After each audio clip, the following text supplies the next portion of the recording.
past 12 months, I've grown my online course from about 30 students to nearly 300 students and have made almost $2 million selling online courses through the lifetime of my business. So in this video, I want to show you exactly how to create a really good online course, and better yet, one that sells and one that actually gets people talking about it and referring their friends. So step number one is you have to get results. If you create a course and it doesn't actually help people, how can you ever expect to grow this thing? Let's be real. So I completely understand if you're totally a beginner and you're still doing some discovery calls or maybe some light coaching before you create your course, but you really have to solidify the transformation that you're going to be offering people. So for example, we have a program where we basically help you kickstart your business with our Instagram funnel, and we teach you how to do this over 90 days. Now, because our process is so systematized, we know exactly what gets results, and we can teach people, rinse and repeat, how to get these results in 90 days or less. So if you're in this phase of maybe testing things out, you want to test your online course on some people. Maybe you can offer it for free in exchange for some feedback or for some testimonials. I had met this really big course creator one time, and he told me that he actually gives his course to 50 people to take it and watch it through. Then he collects feedback, and then he goes out and he rebuilds the entire thing based on that feedback. And this is what makes really great products. Or you could take an approach like me, where I created my course, I put it out there for a lower price. Then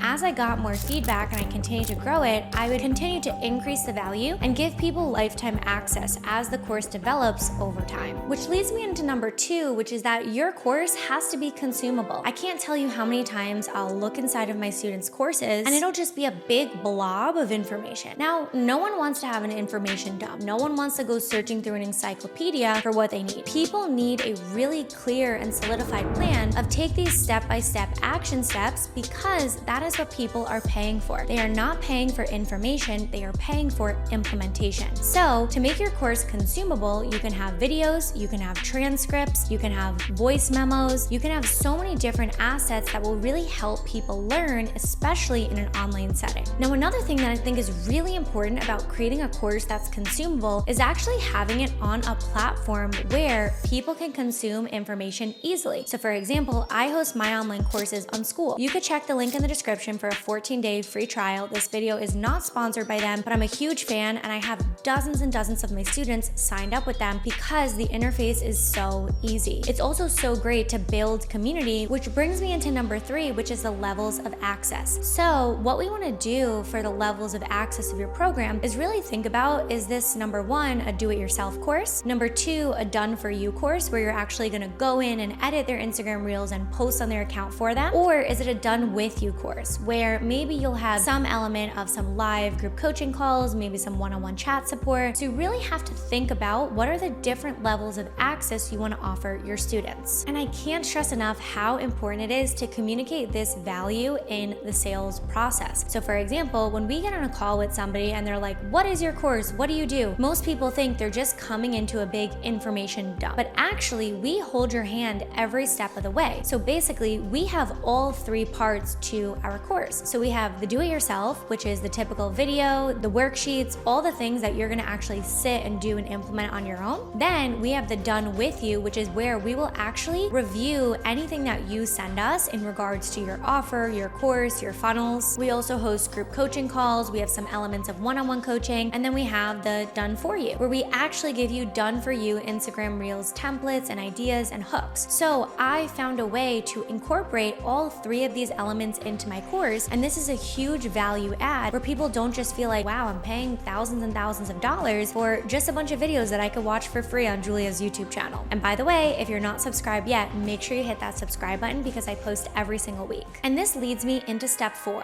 which is speed. I can't stress enough how important speed is in online education. You see, when people are going through your course, it's pretty common that they're gonna have some roadblocks and they're gonna get stumped a little bit. So basically what we wanna do is we wanna create an online course where people can have 24/7 access, which is also why I love Skool, because regardless if you're in Australia, in New York, in Japan, you can access the course on your own watch. And I think this is really great because even if my team isn't on to answer a question from someone, they can just ask in the group and maybe someone else can ask them, and it really encourages peer-to-peer conversation and doesn't make it 100% reliant on the creator or the coaches. And finally, number 5 is the support. So I can't stress enough enough how important it is to support people after they buy. Most of these online gurus are just focused on sales and marketing, but I think it goes a lot deeper than that on delivery and fulfillment and making sure your clients are happy and satisfied. So what you could do is you could hire a community manager, you could hire a VA, a virtual assistant, or maybe even a support coach like we have inside of our program, CCA. Now, this person's sole job is to make sure that the clients succeed. Adding a support coach to my program has been one of the biggest assets for me, and it's actually provided a really great opportunity for people who love coaching, but maybe they don't want to do the sales and the marketing and the other things that come alongside owning and running a business. Having a support coach inside of our program has not just helped the students get better results and us have better testimonials to really show people like, hey, this thing works and we can really help you, but it's actually made our clients really happy, really satisfied. And clients re-sign with us all the time because they're like, this is so good. I want more support. I want to plug in. I want to have some more one-on-one. So when I was one-on-one coaching, I realized that I wouldn't be able to serve about 300 clients at a time. But now the way my online course is set up, like a done with you program, I can hire support coaches to train on my materials and my frameworks. So at this point in the video, you're probably wondering, how do I actually sell my online course? Because Julia just taught me how to create a really amazing online course. Well, if that's you, you're gonna wanna watch this video next because I'm gonna show you the exact sales strategy that I use to make over $1 million